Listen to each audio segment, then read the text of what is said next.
현재 WTO의 행보가 계속 업그레이드 되면서 이제는 또 다른 특이한 국면을 맞고 있습니다. 특히 미국을 비롯해 독일 등 유럽에서 WTO로 인해 뜻밖의 상황을 맞아 메르켈 총리까지 나섰다는데요.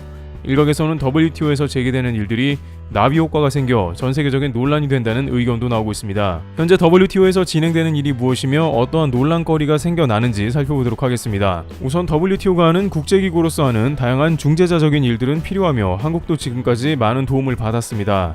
가장 큰 예로는 한일 간 후쿠시마 수산물 수입 금지권 승소로 한국은 일본 7개 연의 수산물을 수입 금지할 수 있게 됐습니다. 그것이 아니었다면 일본은 여러가지 방법을 통해서 포기하지 않고 어떻게든 해당 지역 수산물을 수출하려고 애를 썼을 것입니다. 물론 지금도 암암리에 한국에 들어오는 수산물이 있을 수 있으나 이렇게 국제법에 의한 장치가 있는 것과 없는 것은 그야말로 천지 차이가 나기 때문에 한국에 있어서는 이러한 국제중재기구가 반드시 필요한 것이 사실입니다. 또한 국가 간 무역 가운데 발생한 다양한 불합리한 사안을 WTO를 통해 풀어나갈 수 있는 길도 있는 것입니다. 한국은 전 세계 10대 무역 대국이기 때문에 국가 간에 등장한 규제 하나가 해당 사업에 미치는 영향이 매우 큽니다. 특히 미국의 자국 중심의 무역 행태는 트럼프 정부 이전부터도 그랬지만 앞으로도 더욱 심각해질 것으로 보입니다. 다만 바이든 행정부는 이러한 트럼프 대통령의 아메리칸 퍼스트 정책을 대거 제거하려고 합니다. 바이든 행정부는 친환경 정책에 따라 파리 기후협약에 즉시 재가입했으며 WTO, WHO와 같은 국제기구에서 다자적 역할의 중요성을 강조하면서 트럼프와는 달리 포용하는 미국의 역할을 다시 되살리고 있는 것입니다. 하지만 그러다 보니 엉뚱하게 한국과 했던 기존의 약속을 저버리는 행태를 미국이 보였던 것입니다. 이러한 일은 대통령이 바뀌면 자연스레 따라오는 일이므로 미 행정부의 방향이라면 할 말이 없습니다만 일각에서는 바이든 대통령이나 민주당에 영향을 끼치는 싱크탱크의 영향도 적지 않았다는 의견도 나왔습니다. 물론 한국 유명희 후보를 WTO 총장으로 강력 지지했다가 철회한 것은 당시에는 별 큰 이슈는 안 되었습니다. 원래 응고지 오콘저 이웰라 후보가 세계은행 임원으로 활동하기도 했으며 국제무대에서 잘 알려진 인물로서 유명희 후보보다는 인지도가 있기도 했고 결정적으로 유럽의 전적인 지지를 받는 후보였기 때문에 한국에서는 미국의 지지만으로는 부족했던 건 사실입니다. 게다가 아시아는 원래 아시아를 지지해야 하지만 동북아 양옆 국가들은 아프리카를 지지하는 모습을 보이면서 열세일 수밖에 없는 상황이었던 것입니다. 하지만 막상 이것이 결국에는 미국뿐만 아니라 유럽까지 크게 영향을 끼치는 상황이 도래했습니다. 결과적으로 그들이 한국을 밀어줬다면 이러한 당황스러운 상황은 발생하지 않았을 수 있다는 관측이 나오는데요. 현재 가장 문제가 되는 것은 독일입니다. 독일 메르켈 총리는 WTO에 대해 적극 반대하는 메시지를 펼쳤습니다. 갑자기 독일에 왜 이런 일이 생겼는지 궁금한데요. 문제는 최근 WTO 총장의 행보부터 시작됩니다. WTO 총장은 총장이 되자마자 백신 지재권을 한시적으로 해제해야 한다는 주장을 폈습니다. 물론 이것은 전 지구적으로 좋은 일입니다만 이러한 주장에 치명적인 단점이 나오고 있는 상황입니다. 바로 중국에 의해 악용될 수 있다는 점입니다. 중국은 미국의 각종 지재권을 도용한 의혹을 받는데 WTO에서 이 지재권 문제를 이번에 풀어주면 미국 백신 노하우가 그대로 넘어갈 수 있습니다. 중국이 백신 노하우를 손에 쥐면 이것이 어떻게 활용될지는 뻔한 문제라고도 얘기되고 있습니다. 중국의 전세계 패권을 위해서 후진국들을 백신으로 달래는 외교에 사용될 수 있다는 점입니다. 게다가 문제는 이번 백신 개발이 미 트럼프 행정부에서 막대한 세금을 쏟아부은 워프 스피드 작전에 따른 것이며 바이든 대통령마저 트럼프가 이건 잘했다며 이례적으로 전 행정부를 칭찬하기도 한 초고속 백신 개발이었습니다.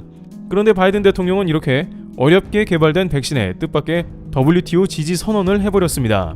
일각에서는 대의를 위한 바이든의 결단이라는 의견도 나오지만 반면 바이든이 친중 세력이라는 말도 나왔습니다. 중국이 원하는 걸 왜 해주냐는 반발이 나오는 것인데요. 이는 즉시 미국 정치권의 분란을 발생시키고 있습니다. 미 대통령의 지재권 면제 지지라는 초유의 선언이 나오자 민주당과 공화당 간 혹은 당파 간에도 제약회사의 지적재산권 해제 여부를 놓고서 강경하게 맞서고 있습니다.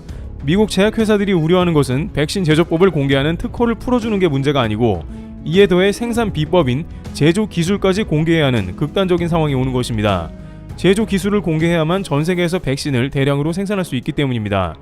하지만 이렇게 되면 장차 팬데믹 발생 시 제약사들은 돈이 안 되는 백신 개발을 하지 않을 것입니다. 그러면 독일이 왜 여기서 문제가 되느냐인데요. 그 다음 장면에서 더욱더 곤란해져 버린 것입니다. 바이든 대통령의 이러한 지지 선언이 나오자마자 느닷없이 세계보건기구 WHO는 지지 성명을 낸 것입니다. 테드로스 세계보건기구 WHO 사무총장은 코로나19 백신에 대한 지식재산권 면제를 지지한 미국에 대해 지혜로운 리더십을 보여줬다며 환영했습니다. 그는 트위터에서 백신 지재권 면제에 대한 조 바이든과 USTR 미국 무역대표부의 지지는 세계 공중보건 위기를 바로잡기 위한 리더십을 보여주는 강력한 사례라고 했습니다. 그러면서 백신의 공평함을 지지하는 지혜롭고 도덕적인 리더십을 반영한다고 강조했습니다. 또 바이든 행정부가 코로나19 백신에 대한 지식재산권 면제를 지지한다는 내용이 담긴 미국 무역 대표부의 성명을 첨부하며 기념비적인 순간이라고 말했습니다. 이어 이는 백신의 공평함을 위한 역사적 결정이라면서 위기의 순간에 모든 사람의 건강을 우선시했다고 평가했습니다. 문제는 WHO 총장이 누구냐는 것입니다. 많은 이들은 WHO 총장이 적극적으로 환영하는 일에 대해 중국과 연관이 되었을 가능성을 크게 보고 있습니다. 즉 백신 지재권 면제가 중국에 도움이 되거나 혹은 중국이 부추기는 일이 아닐까 하는 점입니다. 여기에 WTO 총장도 가세합니다. 당연히 그는 바이든 대통령의 성명을 강력 지지하는 메시지를 보냅니다. 응고지 WTO 사무총장은 성명을 내고 USTR 대표가 코로나19 대유행과 싸우는 것을 돕기 위해 지식재산권 협정 트립스의 한시적 면제를 지지하는 측과 기꺼이 협력하려는 것을 열렬히 환영한다고 말했습니다. 이렇게 되자 가장 날벼락을 맞은 것은 유럽의 독일입니다. 로이터 통신 등에 따르면 독일 정부 대변인은 6일 성명에서 지재권 보호는 혁신의 원천으로 미래에도 유지돼야 한다면서 백신 지재권 면제에 대해 반대한다고 밝혔습니다. 독일 정부는 코로나19 백신 특허를 해제하자는 미국의 제안은 백신 생산 전반에 심대한 영향을 줄 것이라면서 현재 백신 생산을 제약하는 요소는 생산력과 높은 품질 기준이지 특허가 아니다라고 지적했습니다.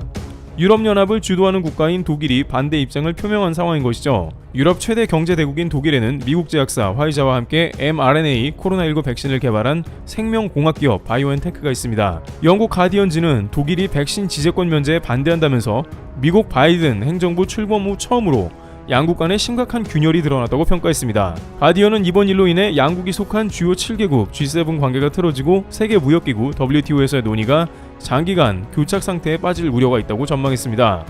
결국 WTO의 백신 지재권 면제 주장이 등장하면서 국가 간의 갈등에 도화선이 되고 있으며 이로 인해 앞으로 엄청난 후폭풍이 닥칠 수 있는 점이 예상됩니다. 인도 같은 경우 하루에 수십만 확진자가 나오면서 전 세계적인 위기를 유발시키는 상황이지만 중국이 지재권을 가져가고 백신을 악용해 1대1로 확장해 사용할 수 있다는 우려는 사라지지 않습니다. 만약 당시 독일이 주도하는 유럽이 한국의 WTO 후보를 지지했다는 가정을 해봤을 때 미국 지지를 받았던 한국은 곧바로 당선이 되었을 것이며 아이러니하게도 독일은 당장 이런 문제를 피했을 수도 있습니다. 하지만 당시 메르켈 총리는 한국 후보가 적합하다고 말해놓고 막상 나이지리아를 지지했던 모습이 있었습니다. 한국은 여러가지 선진국의 사정을 고려해 곧바로 지재권 문제를 이렇게 제기하지는 않았을 것입니다. 물론 WTO에서 백신 지재권 한시적 면제가 승인되려면 회원국 160여 개국이 모두 찬성을 해야 하기 때문에 독일과 일부 선진국이 반대하는 이상 백신 지재권 면제는 다소 요원한 일이 될 수도 있습니다만 WTO의 저돌적인 돌발 행동으로 인해서 G7이 균열되는 등 부작용까지도 예상되고 있는 것입니다. 또한 그런 서방사회의 균열이야말로 중국과 러시아가 가장 원하는 그림이라는 의견도 나오고 있습니다. 업계에서는 어차피 백신 지재권이 면제되어도 제약회사를 비롯해 합의점을 이루기 매우 어려운데 WTO가 던진 지재권 면제안은 논란만 키웠고 국가 간 분열만 가져오는 게 아니냐는 의견을 제시하고 있습니다. 트리블 튜브 여기서 마치겠습니다. 감사합니다.